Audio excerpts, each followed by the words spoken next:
Excellency, President Ruto, Secretary General Guterres, Your Excellencies, Heads of States, Your Excellencies, Heads of Governments, Your Excellencies, distinguished ministers, honored guests, colleagues, and dear friends. It is indeed my pleasure to be back here in Nairobi and to have the opportunity to share with you my thoughts at this inaugural Africa Climate Summit, where Africa is evidently championing a new vision for climate action. We're gathering here in Nairobi just 3 days before the UNFCCC releases the findings of the first global stocktake. And let's just face it, we already know that the world is way off track, and we know what this report will actually say and what it will conclude. The world is losing the race to secure the goals of the Paris Agreement. And the world is struggling to keep 1.5 within reach. Collectively, we must admit that we are not delivering the results we need in the time we need them. We must also accept that business as usual is simply not working, and that business as usual will not allow for a paradigm shift. We need a smart, pragmatic disruption. We need an integrated approach that delivers transformational progress. And we need a plan that leaves no one behind. That is why I have been and I continue on calling on all parties to unite of action that is fully inclusive, a plan of action that fast-tracks a just, responsible, orderly, and well-managed energy transition, a plan that will focus on people, lives, and livelihoods, and a plan that will finally fix climate finance. Ladies and gentlemen, Africa contributes just 3% of global emissions. Yet, we all know that it suffers some of the worst consequences. Droughts, floods, and failed harvests have exposed 1/5 of Africa's people to hunger, tripled the number of people displaced in the last 3 years, and is dragging down Africa's GDP growth by at least 5% every year. But there is also another narrative that unfortunately is overlooked and in a big way undermined and underestimated, and that needs to get out there. And that is Africa is also a beacon of hope, filled with potential and a global example of what pro-climate and nature-positive development should and must look like. Ethiopia's Green Legacy Initiative is enhancing food security and stimulating green jobs across the Horn of Africa. The countries of the Congo Basin are protecting vital rainforests and helping preserve the world's natural carbon sinks. Kenya is closing on its goal of 100% clean energy by 2030. And the number of sub-Saharan countries in Africa with significant installed solar power has grown 6 times in the last 5 years. This great continent is rich in the resources that can help not just Africa, but the entire world transition to a zero carbon and high growth future. That said, we first need to deal with some realities, and we must accept to come to terms with these facts. Almost half of Africa's population still have no access to electricity. Almost 1 billion people lack clean cooking fuels, and this energy gap will only increase as Africa's population grows. These basic energy needs must be met, and meeting them with low carbon, nature-positive solutions will meet Africa's development and climate goals at the same time. And the key to making this happen is, of course, finance and finance and finance. This finance must be made available. This must be made accessible, and this finance must be made affordable. According to the African Development Bank, $250 billion annually is required to meet Africa's climate finance needs. Africa only receives 12% of that amount, and less than 2% of that is going to adaptation. We can all agree that this is neither just or equitable. We must agree that it is a big missed opportunity. The World Bank estimates that every dollar spent on climate adaptation brings an average of $4 in benefits. It simply makes sense for Africa to get a fairer share of global climate finance.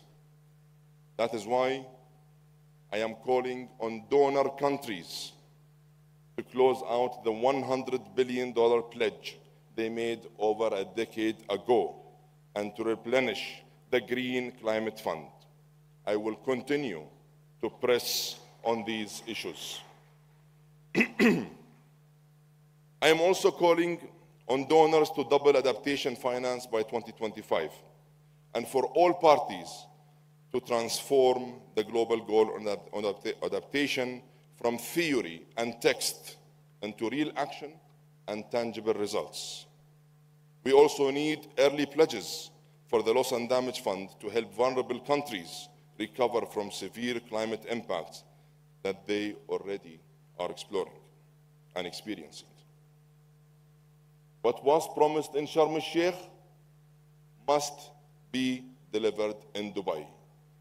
We can no longer accept pledges and announcements without clear roadmaps of implementation. In parallel, we must upgrade our financial architecture. We need a complete upgrade. In fact, we need a surgical intervention of the global financial architecture that was built for a completely different era. IFIs and MDBs must step up, and they must up their game. They need to raise concessional capital and lower debt burdens. They need to attract and leverage private capital at a multiple, and the multilateral, public, and private sectors need to mesh together and work as true partners to accelerate the delivery of practical solutions and real impactful projects on the ground. Excellencies, ladies and gentlemen, the United Arab Emirates has applied this model of genuine partnership to invest in clean energy projects in 70 countries around the world. We have always chosen to meet global challenges by building bridges and working with like-minded partners on solutions in the pursuit of progress and sustainable development. That is why I am pleased to answer the call made by African leaders to seize the opportunity of green growth. And today, it is my true honor to announce a new initiative between the United Arab Emirates and Africa that aims to unlock Africa's capacity for sustainable prosperity. Your Excellencies, the Abu Dhabi Fund for Development, Etihad Credit Insurance, Masdar, the Abu Dhabi Future Energy Company, and EMEA Power will join with Africa 50 as a strategic partner under the guidance of the UAE and African leadership to develop 15 gigawatt of clean power by 2030. Working together, we will deploy, and by working together, we will deploy $4.5 billion that will catalyze at least an additional $12.5 billion from multilateral public and private sources. It is our ambition that this will launch a new transformative partnership to jumpstart a pipeline of bankable clean energy projects in this very important continent. This initiative